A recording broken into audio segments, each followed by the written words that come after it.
الله أكبر الله أكبر الله أكبر لا إله إلا الله الله أكبر الله أكبر ولله الحمد الله أكبر الله أكبر الله أكبر لا إله إلا الله الله أكبر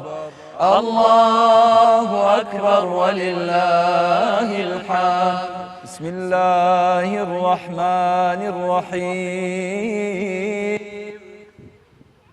الرحمن علم القرآن خلق الإنسان علمه البيان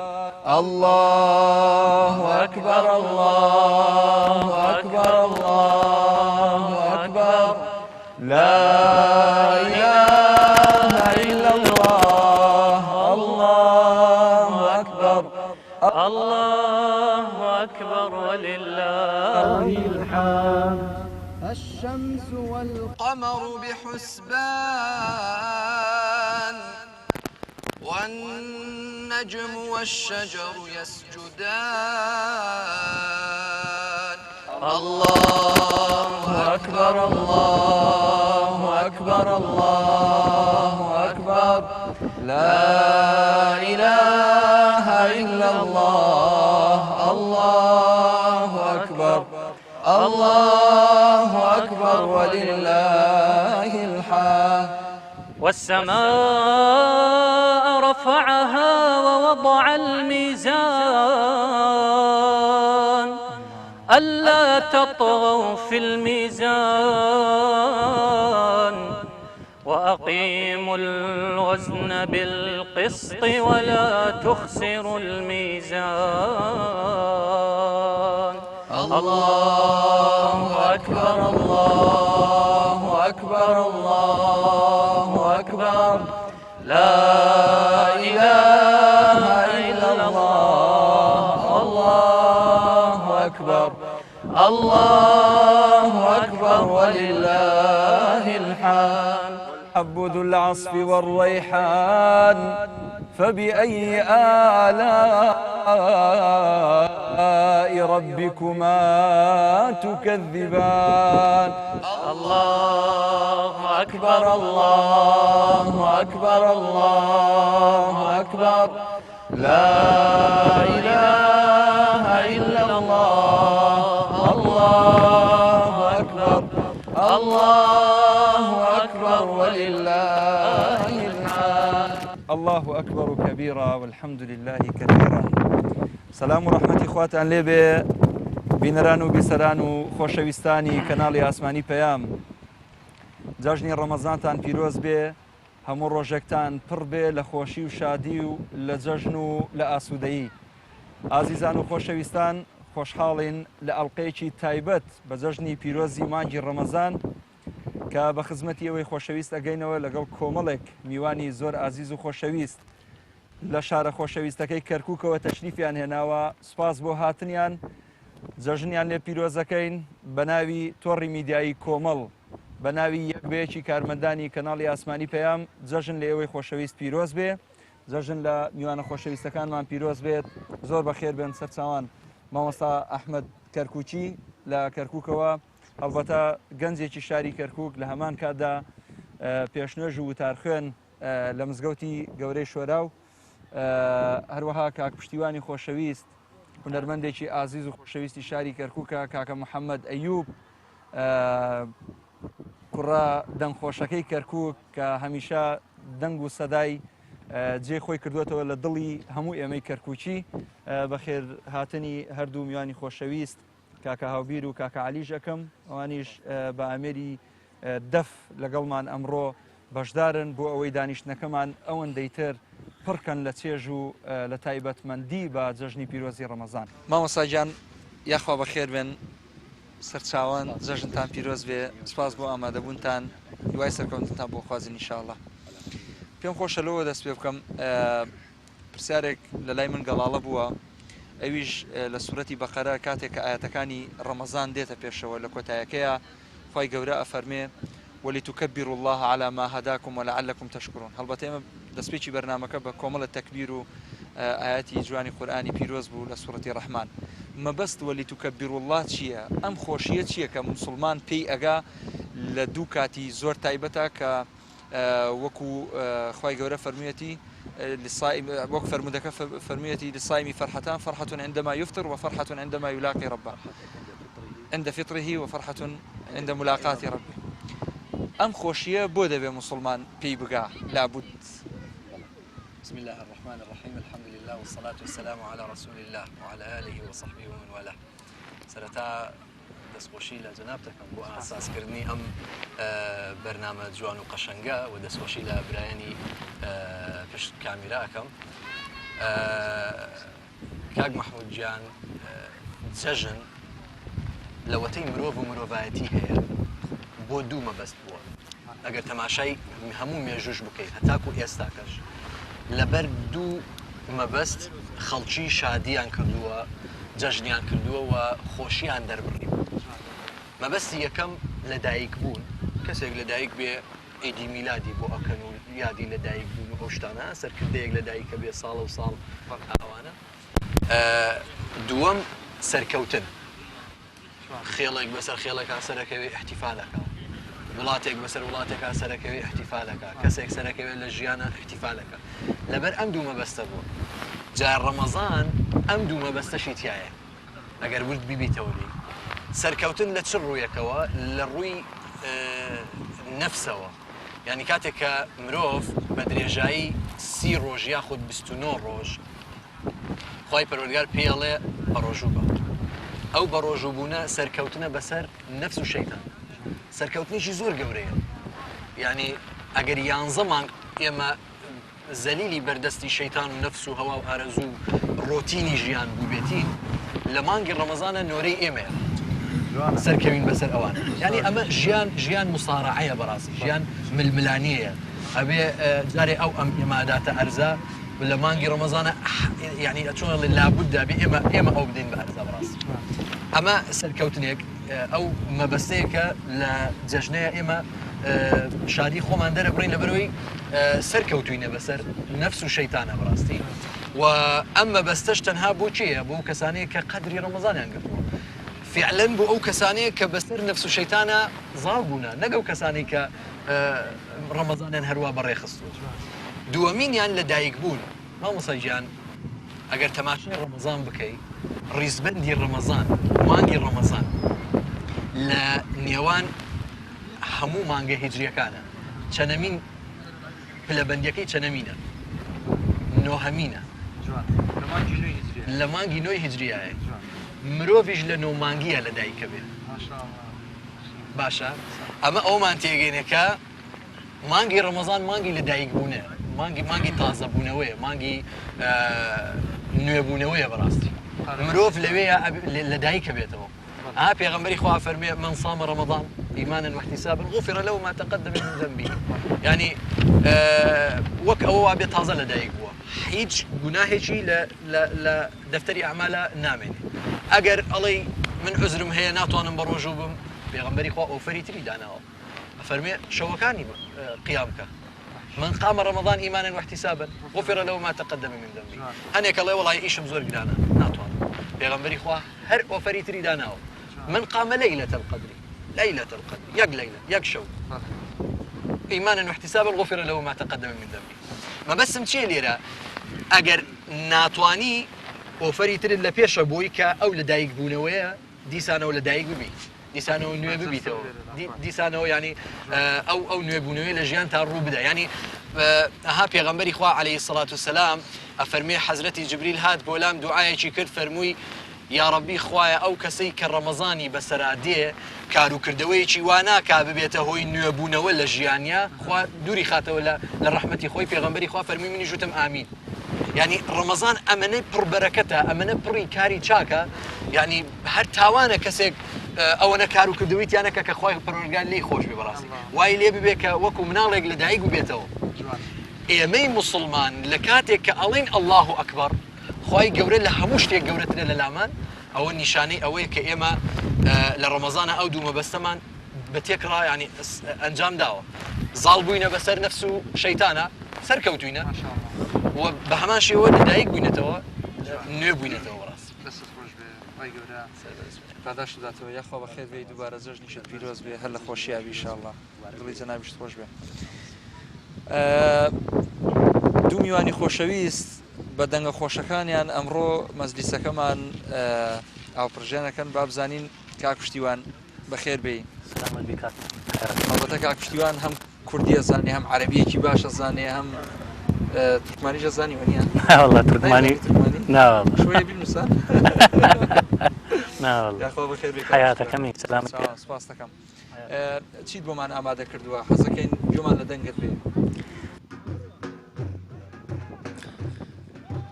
جەژنی ئەمساڵ بەخۆشی شادی بەدڵ بنۆشی جەژنی ئەمساڵ بەخۆشی شادی بەدڵ بنۆشی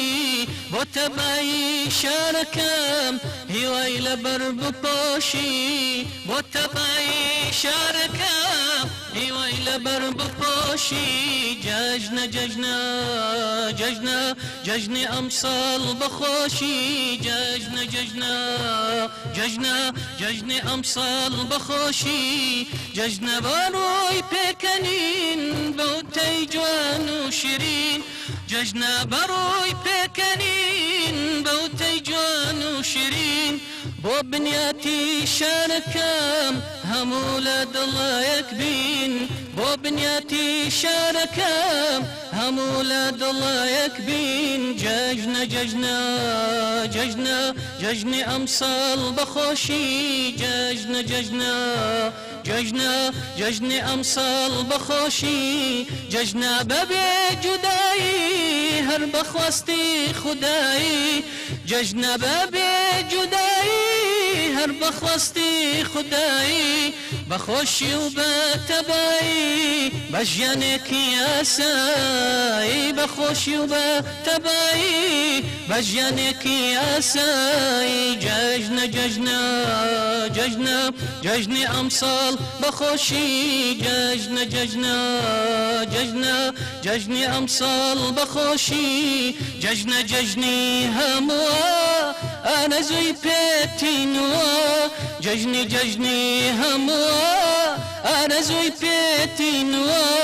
بۆیە جەژنی پیرۆزە پێغەمبەر وای فەرمووە بۆیە جەژنی پیرۆزە پێغەمبەر وای فەرمووە پێغەمبەر وای فەرمووە پێغەمبەر وای فەرمووە پێغەمبەر وای فەرمووە پێغەمبەر وای فەرمووە زۆر سپاس سەرکەوتوو ئینشاءالله دەنگت هەر خۆش بێ جەژنیشت دووبارەوە دەبارە پیرۆز بێ زادە لەگەڵ ئێوەش و لەگەڵ هەموو ستافی کەناڵی پەیامی خۆشەویست سپاس دەکەین تۆزێکیکەوام لێدێ بە عەرەبی قسە لەگەڵ بکەم هەرچی سێ لەشە ساک بێ یاخوا مامۆستا گیان پێشەوەی بچمە لای کاکە محەممەد هەتا خۆی ئاماداکە و محەممەد گیان قورگت سافکە مایکەکەت بگرە دەست سافە مەزبوطە هیچ مشکلە نییە دایما مەسا لە خزمەتتام زۆر باشە لەش ساک بێ ئینشاءالله جەنابی مامۆستا ئێمە هەڵبەتە بەخۆمان ئەڵێن گەنج تەمان جیلی ئێستا ئەمنەوەی کە ئێستا هەن ڕەنگەیە نەزانن لە ڕابردووە جەژن چۆن بووە یان لە زمانی با بڵێن سەحابەکان جەژن چۆن بەڕێکراوە یان زمانی تابعیەکان یان باو باپیرانمان بە هەر ئاوا باسی بکەم کۆمەڵک دابوونەریت و ئەخلاق هەیە لە جەژنا پێویستە هەر یەکێک هەر تاچێک لە تاچی موسڵمان بیزانێ ئەو شتانە چین کە زەرورە لە جەژنا ئێمە وەکو پەیڕۆ و پرۆگرام بۆ خۆمان ئیشی لەسەر بکەین بەڕاستی پرسیارێکی گرنگە وەڵامەکەشی لەوە گرنگترە ڕاست ئێمە وەکو جەناب فەرموود خۆمان بە گەنج دەزانین پێم وا بێ لە مناڵی ینی ئەو شتانی کە باو باپیرانمان ئەنجامیان داوە لە جەژنەیە بیرمانە یاخود بۆمانیان باس کردووە باوکمان باپیرمان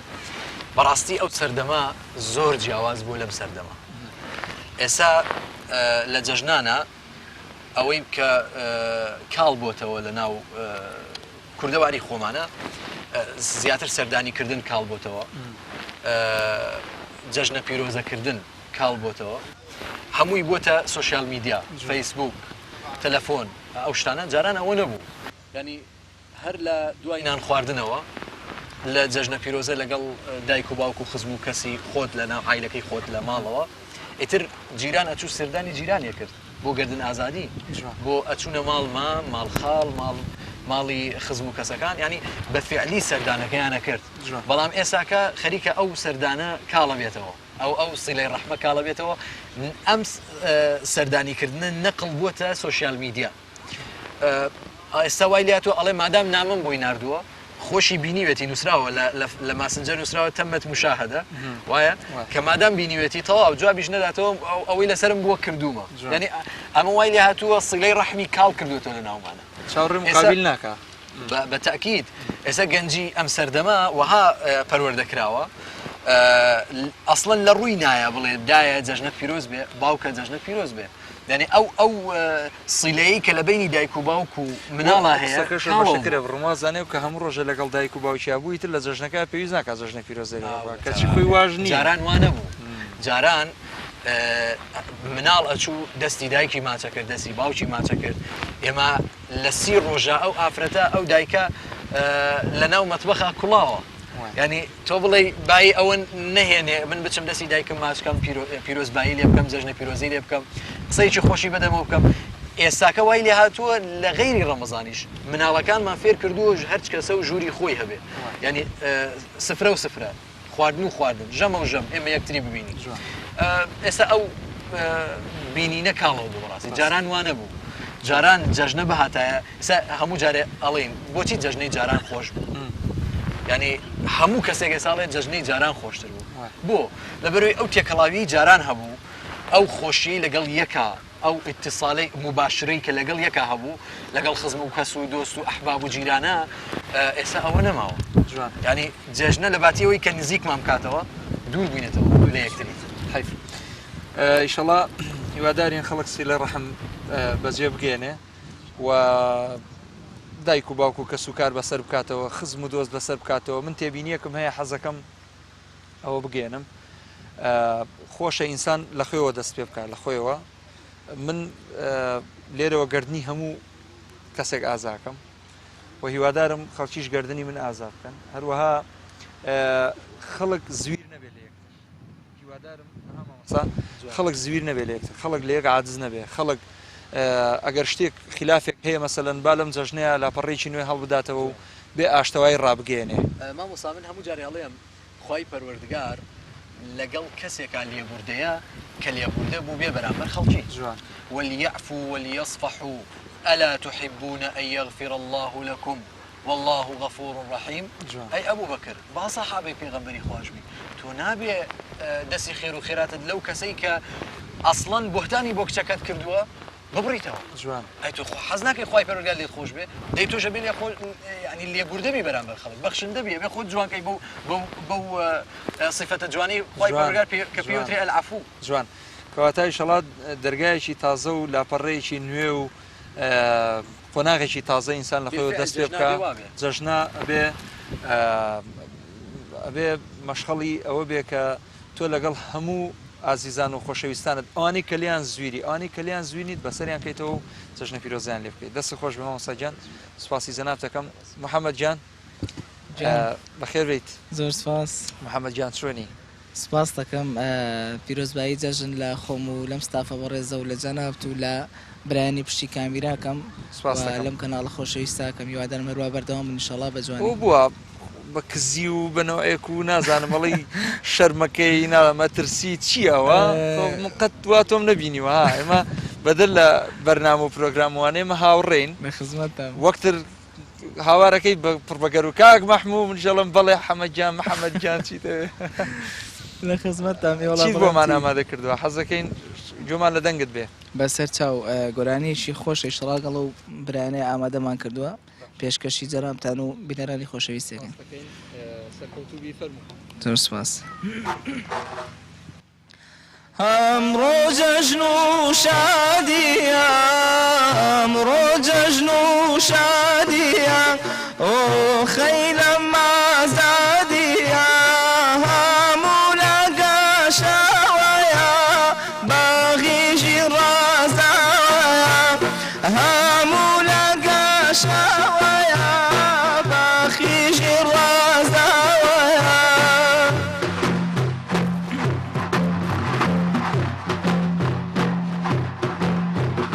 جیلی جوانی ڕەنگەوڕەنگ بۆ خۆی دەبێتان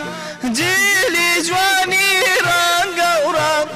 بۆ خۆی دەبێتان گەڕان و شاری یاری جەژنانە و نوخل و دیاری گەڕان و شاری یاری جەژنانە و نوخل و دیاری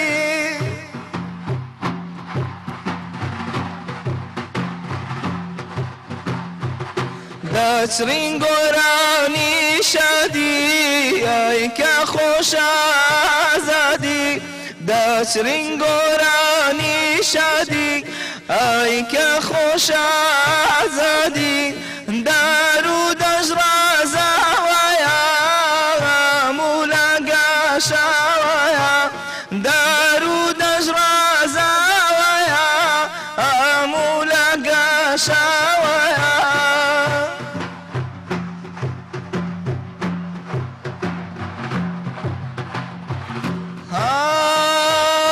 ئەمڕۆ جەژن و شادیە خەیلە مازادیە ئەمڕۆ جەژن و شادیە خەیلە مازادیە هەموو لە گەشەوەیە بەخیژی ڕازاوەیە هەموو لە گەشەوەیە بەخیژین ڕازاوەیە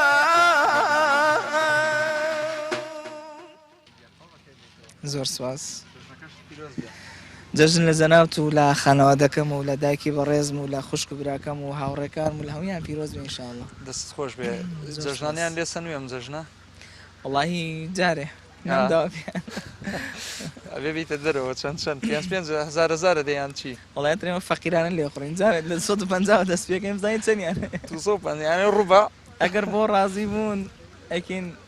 باش ئەگەر بۆش ڕازی نەبوون 500 ڕازی نەبوون 750 ترەیش باش باشترەکەی لێزانی تەشە ساوێ مامۆستا جەژنانە شتێکی جوانە لەلایەن گەورەکانەوە بۆ بچووکەکان هیچ نەسێک هیچ شتێکی ئێمە هەر شتێکە ببینەوە بەلای شەرازای هیچ نەسێک شتێکی شەرعی لەسەرە جەژنانیانی مەسەلەن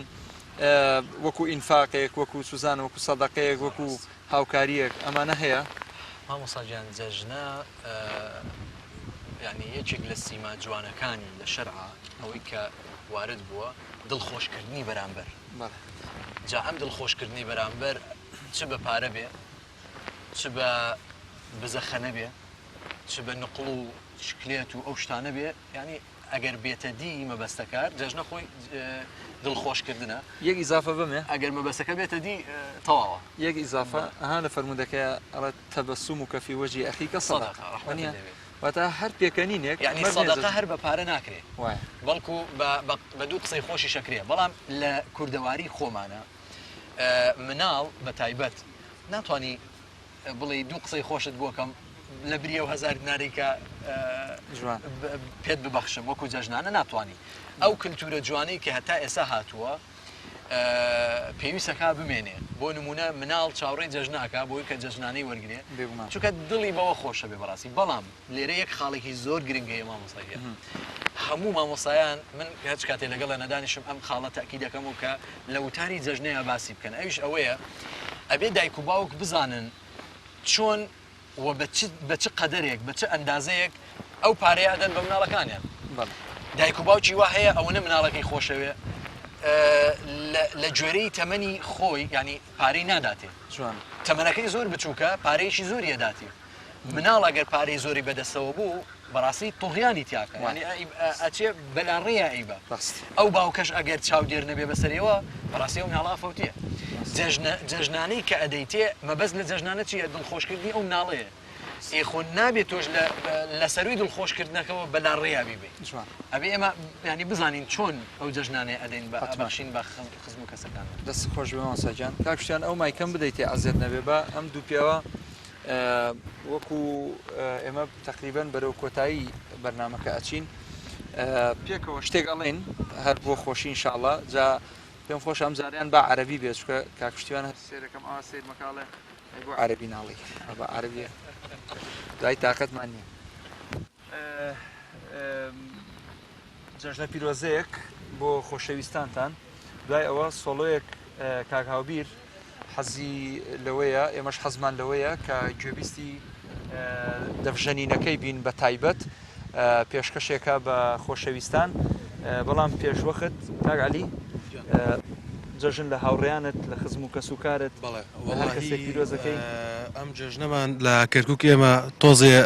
ناخۆش بوو چکە بەڕاستی بریندار کرایان هەنێ ئاگداری وەزای کەرکووک بوون چی بوو بەڵێ چەند بۆم بێک هەمیشە ئارام تێکیت لە خۆنەدیوە بەڕاستی کەرکووک هیوادارین انشاءالله خۆی گەورە دەری خێری لێ بکاتەوە و دەستی ناحەز و هەموو ئەو کەسانەی لێ بە دوورکە کە حەزیان بە ئامین ئەزماین وەڵا سەرەتا دوعاکەم خوا هەموو بریندارەکان و نەخۆشەکان شیفا بدە انشاءالله وەڵی تر پیرۆزبایی جەژن لە هەموو هاوڕێیان و هەموو کەسانی خۆشەویست و هەموو ئازیزان و دایک و باوکم سەرەتا لە هەم سەری سەرەوە و ئیتر پیرۆزبایی خۆم ئاراستەی هەر هەمویانەکەم هەر هەموو خەڵکی کەرکووک و بە ئام کوردستانیش زۆر زۆر سپاس دەکەم کاک هاوبیر زەنامی جەژنە پیرۆزە وەڵی شڵات جەژنە پیرۆزە لە تواوی مسلمانانەکەم و جەژنە پیرۆزە لە باوکی خۆشەویستمەکەم و داواکەم لە خواگیان ئەم جەژنەیە و ئەم مانگی ڕەمەزانە بێتە ئەوەی دایکم لە ناو گۆڕەکەیە زۆر زۆر خۆشتر بژێت و شەڵا ئەوی شادی ئەبینێت و جەژنە پیرۆزە لە ئێوە و لە سەفی کەناڵی پەیامەکەم و دەستخۆشی لە هەمووتانەکەم و زۆر سوپاسدانەکەم تۆ ئەزێتە دایم بۆ قسەیە انشاءالله خۆی گەورە لە دایکی بەڕێزت خۆش ببێ خوا لە دایکی ئێوە خۆش ببێ خوا لە دایک و باوکی هەموو خۆشەویستان و بینەران خۆش ببێ خوا لە باوکی ئێمەمانانیش خۆش ببێ هەر کەسێک باوک و دایک و کەسوکارێکی لە دەست داوە انشاءالله خی گەورە لی خۆش ببێ و بە هەشتیقان و بەرینی شاد بکە پێمان خۆشە بەدەستە ڕێجینەکەت شتێکمان پێشەشکەیت زۆر باشە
سەرکەوتوو بیت هەر بژیت سپاس دەستە ڕەنجینە ماشەڵڵا بەش ساغ بی ئینشاءالله خۆشەویستان و بەڕێزان هەڵبەتە ئێمە بەرەو کۆتایی بەرنامەکەمان ئەچین پێم خۆشە جەنای مامۆستا دواپەیامی خۆی وەکو جەژنە پیرۆزە بگەێنێتە ئێوەی ئازیز و خۆشەویست بۆ خۆشەویستانی لە شاری کەرکووک فەرموو مامۆستا گیان جەژنە پیرۆزەی خۆم ئاراستەی هەموو مسلمانانی جیهان بەگشتی و مسلمانانی کوردستان بە تایبەتی و مسلمانانی شاری کەرکووک بە تایبەتی تر و جەژنەی پیرۆزەی خۆم ئاراستەی دایک و باوک و خوشک و برا و خانەوادەی خۆمەکەم و جەژنە پیرۆزەی خۆم ئاراستەی جەناب ئەو ستافە بەڕێزە و ئیدارەی کەناڵی پەیام و ئەو ستافاکەم ئینشاءالله سەربەرزی دنیا و قیامەت بن. هیوادارم ئەم جەژنە ببێتە جەژنی خۆشی و شادی، ببێتە مایەی ئارامی و ئاسایش بۆ هەموو شار و وڵاتێک. چکە بەڕاستی بە تایبەت ئێمەی کەرکوچی کاک مەحموود جەنابەت کەرکوچیش و ئەزانێ بە تایبەت ئەم مانگی ڕەمەزانە لە کۆتاییەکانە بەڕاستی ینی هەمومانیان خەمبار کرد و ینی بە درێژایی مانگی ڕەمەزان و پێش مانگی ڕەمەزانیش ئەبینین ئەو برابەڕێزەکانمان لە جنوبی کەرکووک بڵین چێلگەکانیان نەسووتێنرێ، دەغڵ و دانیان نەسووتێنرێ. بەڕاستی ئەمە هەمووی ناخۆشیە بەڕاستی، ئەنی کەسانێکیش جەژنە لەلایەن ئێساکە ناخۆشیە. ئەگەر کەسانیان لە دەستدا بێ بەهۆی تەقینەوە، بەهۆی شەڕ و ئاژاوەوە یان دەغڵ و دانیان سوتابێ، ئەمانە ئێمە هاوخەمی ئەوانی ئینشاءالله دوعای خێریان بۆکەین. هیوادارم ئیتر ئەو شتانە دووبارە نەبێتەوە، جەژن ببێتە مایی خێر و خۆشی بۆ هەمووان ئینشاءالله. دەستت خۆش مامۆستا گیان، سوپاس بۆ جەنابەت کاک پشتیوان. پەیامی جەژنە پیرۆزەت بگێنە پێما بێ کاک محەممەد ئینشاءالله بەرهەمیشکەمان پێشکەشەکە بە کورت و پوختی وایە کاک محەممەد جان؟ وڵا شتێکی جەماعیە لە خزمەت زۆر باشە جەماعەکە ئینشاءالله. کاک پشتیوان جەنابەت من طبعا پیرۆزباییەکی گەرمەکەم لە هەموو سەرجەم مسلمانان ئینشاءالله و بە تایبەت خەڵکی کوردستان و خەڵکی کۆرکووکی خۆشەویست و پیرۆزباییەکی گەرمەکەم لە خوشک و براکانم و ئەنجا لەم براوە ڕێزانەی کەوا لێرە دانیشتونەوە لە کەناڵی پەیام لە هەمووتان ئینشاءالله و لە هەموو سەرجەم مسلمانان و دەستان خۆش بێ بۆ ئەم بەرنامە خۆشە ئینشاءالله. حیاتەکەم سەلامەت بیاخ. محەممەد جان پەیامی خۆت بگێنە تۆ جەژنە پیرۆزەیەکمان لێ بکە.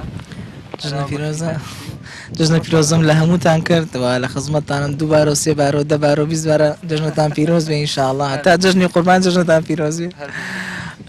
سوپاسی خۆی گەوراکەم بەڕاستی کە توانیمان ئەم ڕەمەزانە هەمووی بە ڕۆژوو بین. بەڕاستی ئەو نیعمەتێکی زۆر گەورەیە ئینشاءالله. ئەوانەشی کەوە نەیان توانیوە خۆی گەورە بۆیان ئاسان کە و لە گوناحیان خۆش بێ و خوا سەلامەتیان کە ئینشاءالله. جەنەی مامۆستا دێمە لای جەنابەت. ماشەڵڵا هەستم کرد سەوزت خۆشە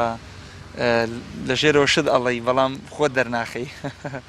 هیوای سەرکەوتنت بۆ خوازین ئینشاءالله. طبعا پێشنۆژی شتیژەکەی لە مزگەوتا جەنابەت. من لە سەرەتای بەرنامەکە باسیەوە کردم پێشنۆژ و تاخوێن مزگەوتی گەورەی شۆراو تەواوتم باشە سوزان باگ لێنێتە سەر لەش ساغ و تەندروست بی ئینشاءالله. مامۆستا گیان پێم خۆشە گوێمان لە دەنگت بێ شتێکمان پێشکەشکەی ئەگەر ئامادە بێ. مامۆستا مفتی زادە ئاسا لە خزمەتتان شارێکی چەند بەیتی ئامادەیە لەگەڵ کاک محەممەد ئینشاءالله. زۆر باشە ئەیڵینەوە و من لێزانم وەڵا پێم وابێ کامەیە باران بارانە دەبزانی وڵا هەوڵ لەدەم لەگەڵتانە ئەو برابەڕێزانش هاوکار بن. بەیتێک بنێڵێم و بەیتێکش طبعا من حەزەکەم کاک مەحموود حەزەکەم شتێکی بۆمان بووتە بەو سەوتە خۆشەی قورئانم بۆت خوێن من ئەزانم تۆ ئیجادەیەکەی وەڵا لە خزمەتم ئەگەر کاتی بەرنامەکە مساعد بێ بەسەر ئەو چاوم پشتیوان گیان هەردوو چاوم طبعا لە خزمەتم. فەرموو مامۆستا گیان.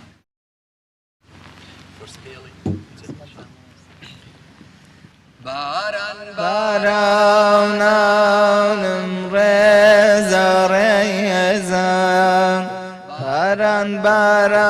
بارانم ڕێزە ڕێزە چاوم چاوە ڕێی ڕێگای عەزیزە چاوم چاوە ڕێی ڕێگای عەزیزە. شەوان شەو ناڵە ڕۆژان ڕۆڕۆمە شەوان شەو ناڵە ڕۆژان ڕۆڕۆمە یەکجار پەژارەی دووریەکەی تۆمە يكجر بجاري دريا كيتوما باران باراونا ونمريزا ريزا باران باراونا ونمريزا ريزا چاوم چاواري رقاو يوزيزا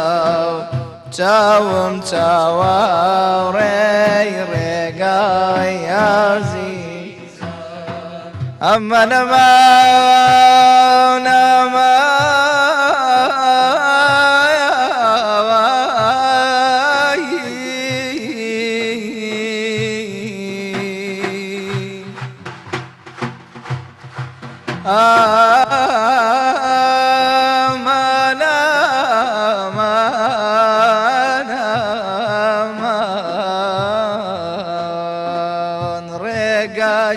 چستانا منزل من دورا رگا چستانا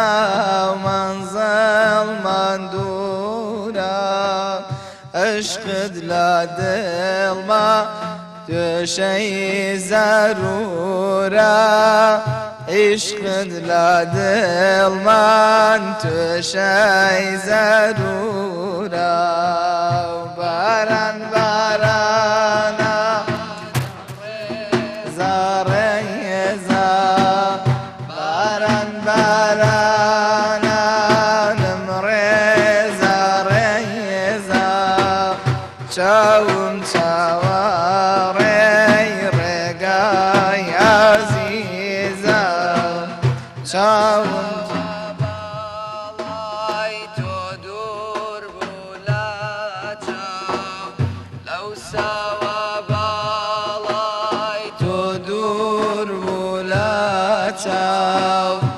قلا ريزان ما وكباخ جيبي أو قلا ريزان ما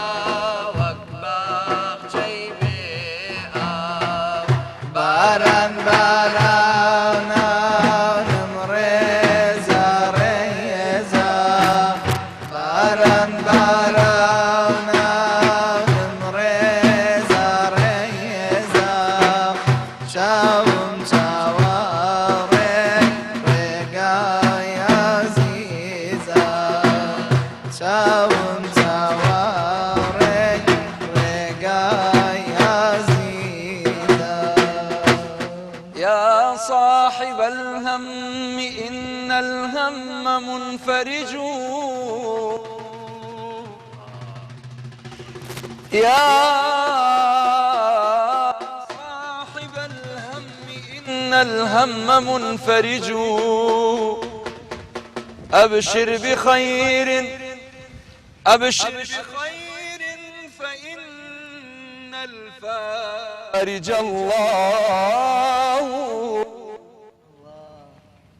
اليأس يقطع أحيانا بصاحبه اليأس يقطع أحيانا بصاحبه لا تيأسن فإن الصانع الله إذا بليت فثق بالله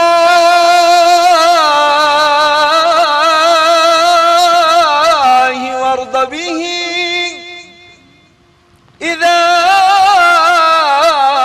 بليت فثق بالله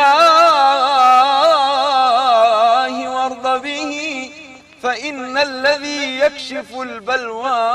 هو الله والله ما لك غير الله من أحد والله ما لك غير الله من أحد فحسبك الله فحسبك الله في كل لك الله الله أكبر الله أكبر الله أكبر لا إله إلا الله والله أكبر الله أكبر ولله الحمد الله أكبر الله أكبر الله أكبر لا إله إلا الله والله أكبر الله أكبر ولله الحمد الله أكبر الله أكبر الله أكبر لا إله إلا الله الله أكبر الله أكبر ولله الحمد. لێرەوە سواس و پێزانینمان هەیە بۆ بەڕێوەبەری تۆڕی میدیایی کۆمەڵ بەڕێزکە حاجی فاروق چونکە ڕاستەوخۆ ماندوو بوو لە بەڕێوەچوونی ئەم بەرنامەیە هیوای سەرکەوتنی بۆ خوازین جەژن لەو پیرۆز بێ لە تەواوی ستافی بەڕێزی کەناڵی ئاسمانی پەیام هەروەها لە کارمەندە خۆشەویستەکانی تاکو پاسەوانی بەردەرگای کەناڵی ئاسمانی پەیام هەموو ماندوو بوون لە بەرنامەیە سپاسی یەک بە یەکتان دەکەین جەژنتان پیرۆز بێ تاعاتان قبوڵ بێ بمانبورن لە هەموو کەم و کوڕیەک کە لەم بەرنامەیە ڕوویدا بێت ئەگەر زیاتر نەماتوانی بێ خەندە بخەینە سەر لێواکانتان ئێمە کەرکوچین هەر ئەوە نەما لە توانای هەیە ئاماوەستا ئێمە توانامان زۆر زۆرە ئێمە توانامان هەیە بەڵام برینداریشین وەنیە هیوادارین خوای گەورە ئاوڕێکمان لێ بداتەوە وەک ئاوری لە داوینێتەوە ئینشاءالله بە فەزڵ و فەڕ و پلە و پایە و بەرەکەتی مانجی پیرۆزی ڕەمەزان و جەژنی پیرۆزی ڕەمەزان و هەموو بۆنە ئاینە پیرۆزیەکان ئینشاءالله ئاوری جدی لە خەڵکی کەرکووک بلاتەوە دەروی خێریان لێ بکاتەوە هەمیشە جەژن و شادەکانیان بەخۆشی بەڕێ بکەن دەستی ناحەزان وەکو ئەیڵێمەوە لە کەرکووک دوور خاتەوە ئینشاءالله سەرکەوتوو بن سپاس بۆ هەموو ئێوەی خۆشەویست کە بینەرمان بوون لە کۆتایی ئەم ئەڵقەیە بە بەرهەمێکی جەماعی ئینشاءالله دینە کۆتایی ئەڵقەی ئەم جارەی بەرنامەی جەژنانە سپاس کە بینەر و بیسەرمان بوون السلام عەلەیکم ورحمة الله وبركاته. فرما محمد جان حبيبي يا حبيب الله بابلين حبيبي يا حبيب الله طبيبي يا رسول الله حبيبي خير خلق الله حبيبي الله الله لجوم لا كائنات امرو سران سار شادي يمشى وبابوناي سروري على مبارك باي يمشى الله الله حبيبي يا حبيب الله طبيبي يا رسول الله حبيبي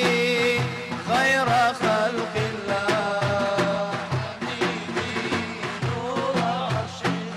الله الله حياتي من وصالته مماتي من فراقته بلفا ري خيالته علاجي شيت وراك